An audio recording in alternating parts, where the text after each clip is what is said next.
leave everything and get out of this house. I'm taking the furniture and all. I couldn't believe my ears when I heard this from my sister-in-law. Ever since my husband Noah passed away, she's been doing whatever she pleases. Even when I remind her that this was mine and Noah's home, she doesn't care. I felt that even if I resisted, nothing would change. So I decided to leave everything behind just as she wanted. Fine, I'll leave. My name is Isabella. Noah was a young CEO who took over his father's company. It's a major corporation that everyone knows with a vast number of employees. I became his secretary right when he became CEO, and we got to know each other closely.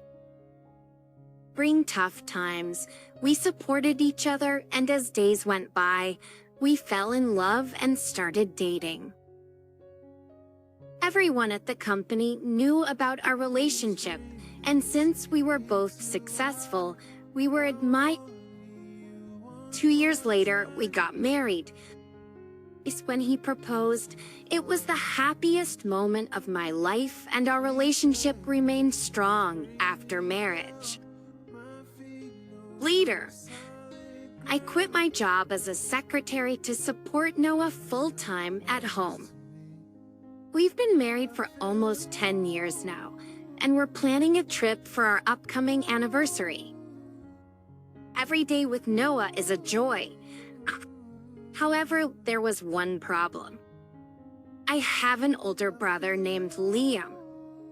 Our dad works as a driver, and our mom is too frail to work. After high school, Liam got a job without going to college and moved out. I went to college with money. I saved from part-time jobs and later got a job as a secretary at Noah's company. The pay was great, and I mostly saved or sent money home. Liam, knowing this, often asked me for money. Some of the money I sent to our parents also ended up with him. Liam had a temper, and to avoid confrontations, I never said anything. I wished my parents wouldn't give him money, but they probably found it easier to appease him.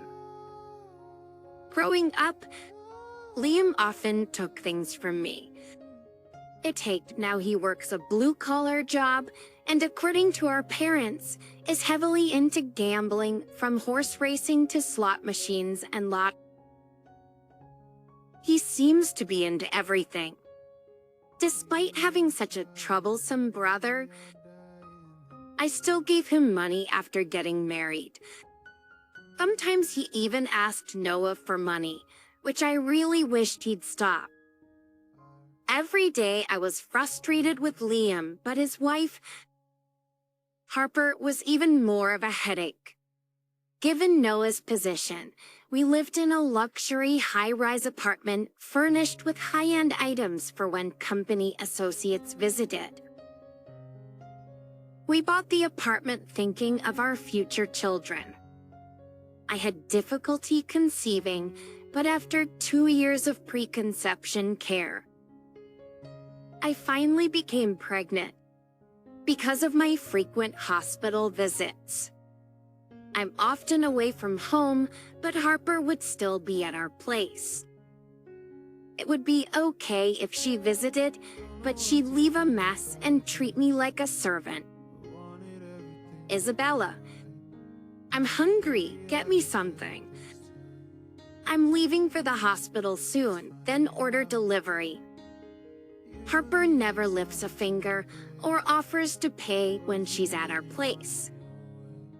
I have to do it all.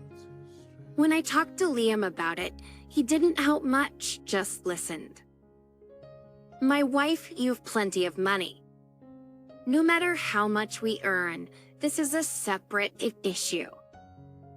I've confronted Harper, but she'd just say, "You're annoying."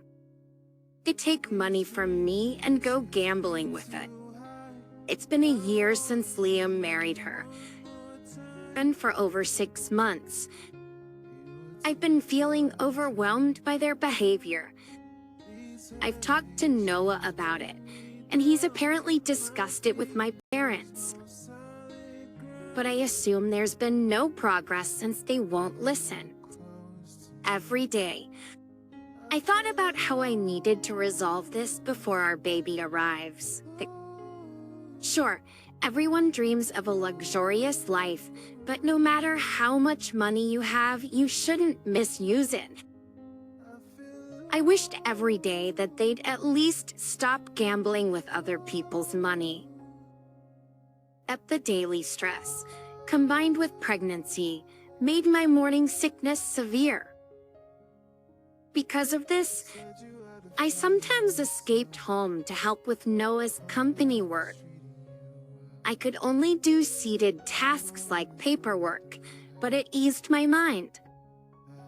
I never imagined that things with Harper and Liam would get worse. On our anniversary, Noah and I had plans to dine at a fancy restaurant with a city view. I prepared early. Just when tomorrow we planned a 3-day, 2-night stay at a distant luxury hotel. I was excited, even buying new clothes and getting my hair done. I wanted to always be the wife Noah found beautiful, even at 35. As usual, Harper tagged along, pampered on my dime, but I didn't mind. I checked our preparations for tomorrow, ensuring we didn't forget anything. Though it was a lot to manage. I was excited about the hotel. Time passed, but Noah didn't return and there was no message. Upsetry, maybe he's held up at work. I waited for his call, but nothing came. Just as I was about to call his office, my phone rang. It was an unknown number. Answering. I heard, "Is this Mrs. Noah? Please come to the hospital immediately." The call was from a hospital. If they mentioned Noah's name, something must have happened to him. I quickly grabbed essentials, hailed a taxi, and rushed to the hospital. I was led to the surgery waiting area when I arrived, but the nurse called me into the examination room and I listened to the story. The doctor explained that Noah had been in a collision with a car that ran a red light. He was critically injured and undergoing surgery. They told me to brace myself as he might not make it. I was in shock and couldn't process the news. After hearing about the accident, I was in a panic and barely remember what followed. I prayed desperately outside the operating room. "No, please stay alive, please." Station 4 hours later, the surgery door opened and the doctor emerged. "We did our best. I'm so sorry. Noah didn't make it." I cried uncontrollably, my sobs echoing in the dim hospital corridor. That state memories with Noah flooded my mind, and though a nurse tried to comfort me, I barely noticed. Soon after, my mother-in-law arrived, crying in my father-in-law's arms. Then a male doctor approached with a bouquet. "Are you his wife? Mr. Noah wanted you to have these." But when he was brought in, apparently, Noah was conscious when the ambulance arrived and asked them to bring the flowers from his car. He insisted they be given to his wife before losing consciousness. The bouquet, slightly damaged from the crash, was still a beautiful bunch of roses. Tucked within was a note. Isabella, thank you for being by my side for 10 years. I'm always grateful. Please take care from now on. Reading the letter, I hugged it close, and I cried even more. That night, my mother-in-law stayed by my side, but my heart was still shattered. The first night without Noah was unbearable, and I couldn't sleep a wink. The next morning, I felt no better, but my mother-in-law reminded me of my pregnancy, so I tried to rest a bit. When I woke up, I felt a kick from the baby inside me, bringing me back to reality. This child is mine and Noah's, and it's about to be born. It's as if the baby kicked to tell me to pull myself together.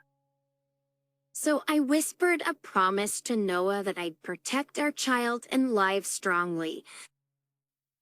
I washed my face with cold water and tried to fix my tear-streaked face. A few days later, after discussions with the family, we held Noah's funeral. Many attended, including family, colleagues, and business partners. But amidst the mourners, one person stood out. Why should I wear mourning attire? It's so outdated. Harper was dressed in a flashy party dress, completely out of place. Many looked at her with disdain, but she seemed unfazed. She even started flirting with some of the business executives. It was clear she was after their money.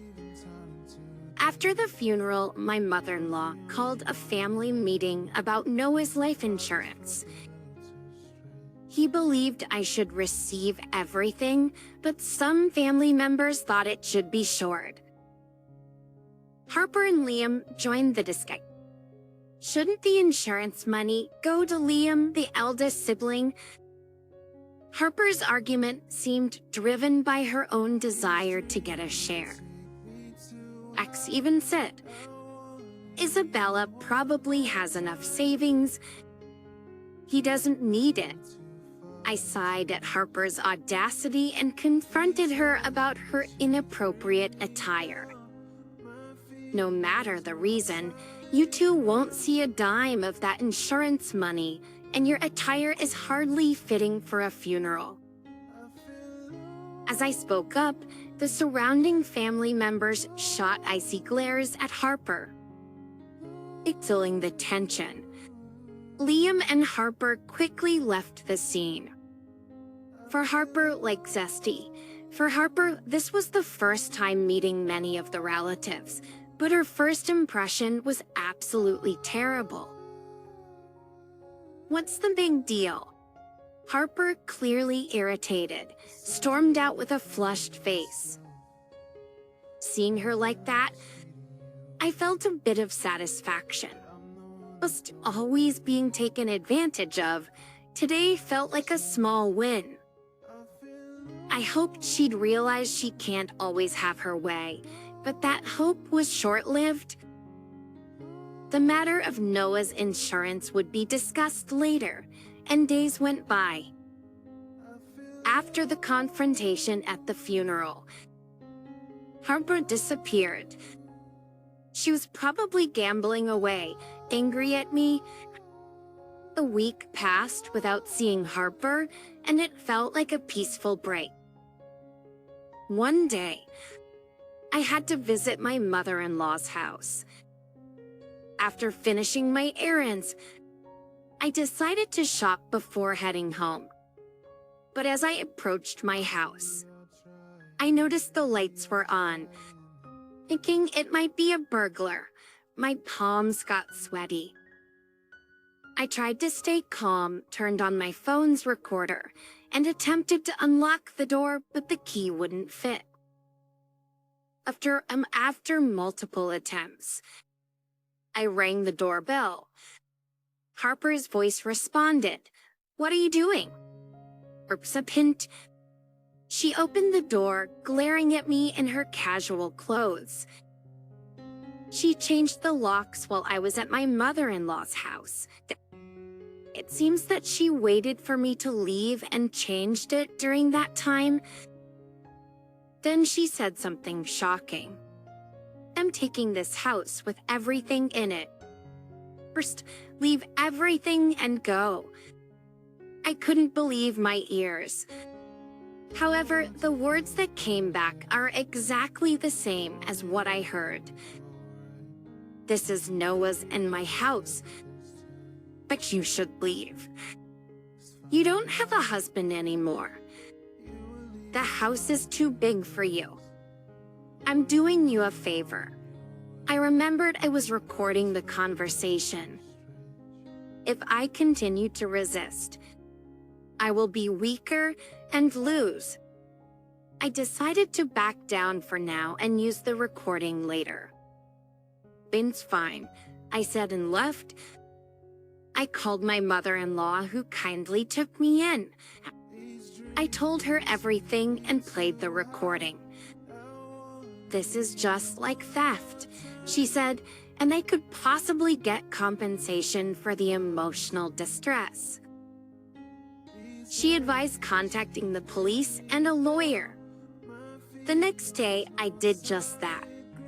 The lawyer confirmed it was a case of theft and that I could get compensation. I updated my mother-in-law on everything. My parents knew about the situation, but seemed to have given up on Liam. The audacity of trying to take a home from a pregnant woman is beyond belief. I wrapped my arms around my mother-in-law, who was embracing me, holding me tightly. After a moment, she pulled away, looking deeply into my eyes. Speaking of the insurance money, I really wanted you to have it, Isabella. Noah wanted that too. At that, she handed me an envelope. Fixed inside was a letter. A quick glance, and I recognized Noah's handwriting, tears forming in my eyes. The letter was his will written in case anything ever happened to him. Given his position as a CEO, he probably wrote it knowing the unpredictability of life. The message was clear. For all the insurance money, and his savings should go to me and our unborn child. Betting the company, he mentioned that I might need to work if he wasn't around. He hoped I'd take over the business and become the CEO. But with a child on the way, he also suggested I could take a break and trust the company to a reliable. I wasn't immediately sure about taking over the company, but having observed Noah's work closely, I felt it was possible. Reading the letter, I felt Noah's presence more than ever and cried for a while. But once I composed myself, I told my mother-in-law I agreed about the insurance money but needed time to think about the company. She offered to let me stay with her for a while, and I gratefully accepted, heading to bed and falling asleep quickly. The next day, following my mother-in-law's advice, I contacted a lawyer, visited a law firm, and then the police station. I had done some online research, and as expected, it was treated as theft. The lawyer assured me he would claim compensation. I finished all the procedures that day and shared everything with my mother-in-law.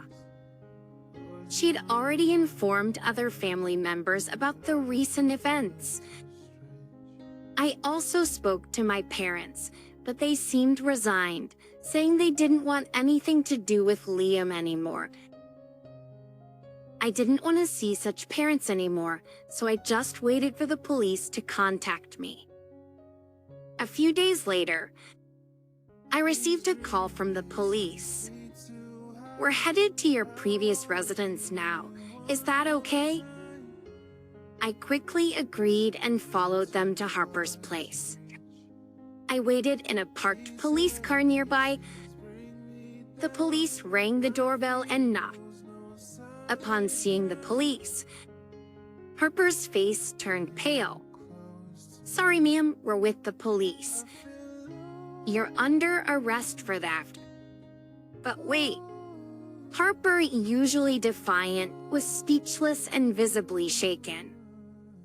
Liam was also arrested as an accomplice. I'd never seen him so terrified.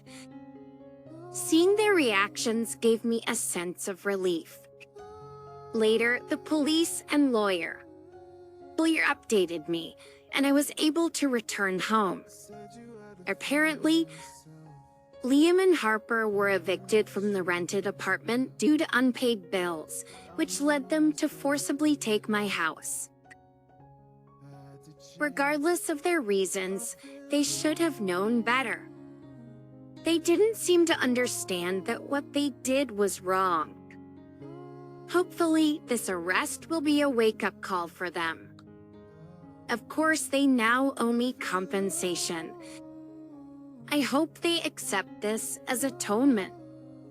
Finally, back in my high-rise apartment, I called my mother-in-law. Hello, mother-in-law. I've decided to take over Noah's company. Leave everything and go. I couldn't believe my ears. However, the words that came back are exactly the same as what I heard. "This is Noah's and my house. You should leave. You don't have a husband anymore. The house is too big for you. I'm doing you a favor." I remembered I was recording the conversation. If I continue to resist,